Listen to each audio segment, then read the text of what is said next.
Jim here. Second video on this here Windsor engine, the Ford. First video got cut off, nice and short, blah, blah, blah.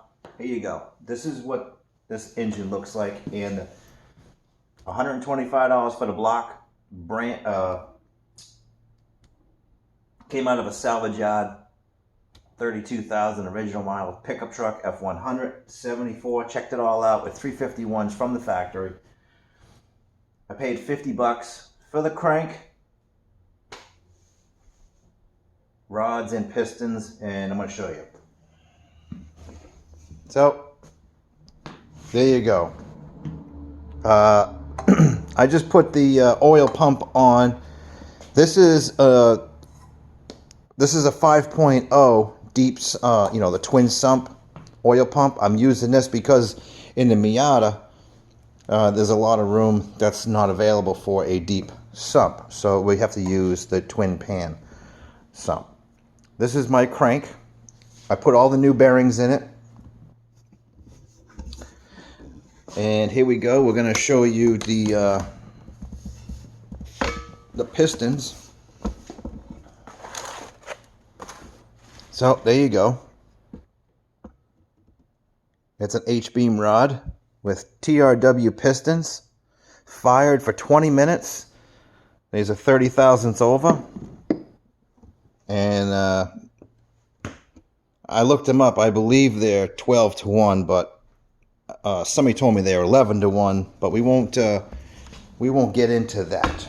So we're gonna talk about this here real quick. So I bought new bearings for it. The crank was immaculate condition because it was actually a couple hours old when I got it. Again, it was at the swap meet. So it's a standard crank. So I ordered some Clevite standard bearings, rod and mains. It was $57 for that. I got myself a full gasket kit for $67. I had to buy a new front cover. I'm going to show you that right there. That's a new front cover for a Ford small block, 302, 351 Windsor. And I actually got that for $42. 42 bucks. It doesn't have the front seal, but the full gasket kit has a front seal in it.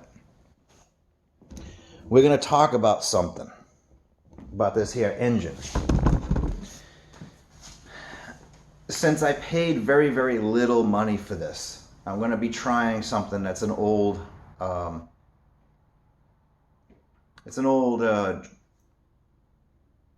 drag racing. I don't know too many people doing it anymore. The ones that I know that have done it, they're dead. This crank was balanced with the rods and the pistons from whoever built it. I'm not suggesting to go out and try this, but for what I have in so far, I'm not going to worry about it. But I have a book. I have one from '62, and then I have a couple from early '50s. One's '55. But anyways, those books have detailed instructions on how to lighten up rotating assemblies and things like that without taking and putting harm into balanced parts. Now, people can correct me and argue, but again, I'm doing what I'm doing because I read that people have had very good luck with this. So basically what you want to do when it comes to this, since I have very little money in it, is I want to smooth out the casting. I said in the first video that this was a cast steel crank. The casting flash and slag on this crank was so sharp that actually some of the pieces right on the lower end was actually breaking off. So I went in and I smoothed this out. Now I'm not going to tell you what grit of paper I use. Basically what I use is a cylinder head and intake manifold port and polishing system, because I've done this to like 4 other engines, and I also do it to the insides of the transmissions. I smooth all the castings out, get rid of the slag and the flash, because what happens is in a transmission you have a better lubrication and return, okay, on the oil consumption. It will return faster, therefore it cools better. When it comes to engines, you get the oil return faster. Now there's products on, they've been around for a long time, since the 40s.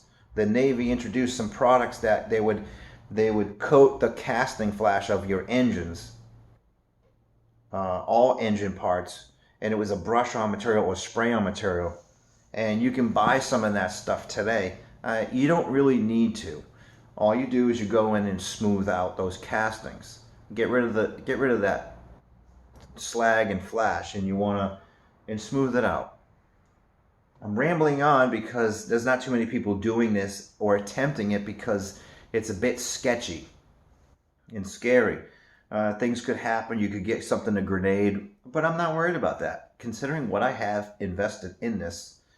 And with the rest of the engine parts, it's going to be under $1,000 to build a high performance, high revving engine.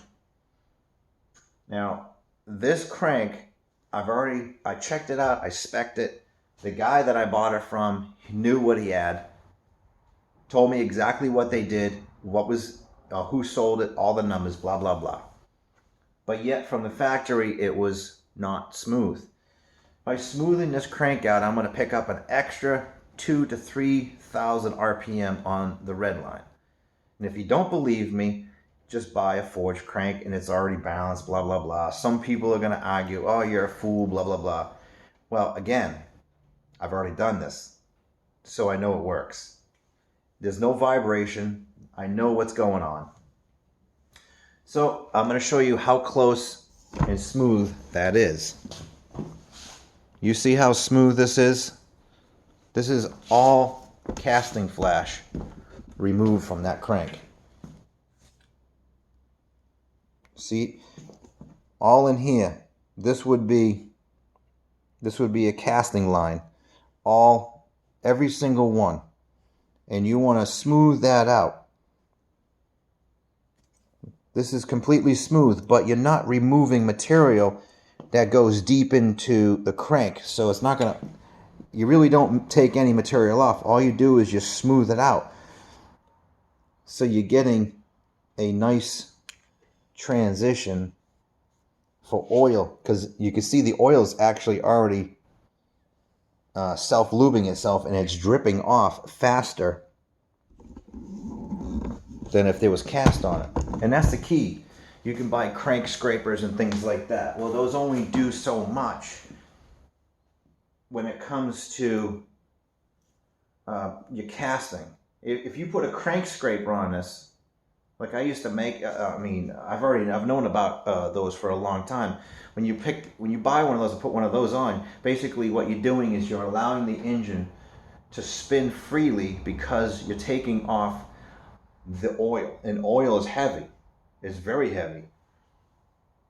So by smoothing the crank out, again, I'll pick up an extra 2,000 to 3,000 RPMs. It could be more, it could be a little bit less, but usually it's in the ballpark. It's a high rev engine at this point.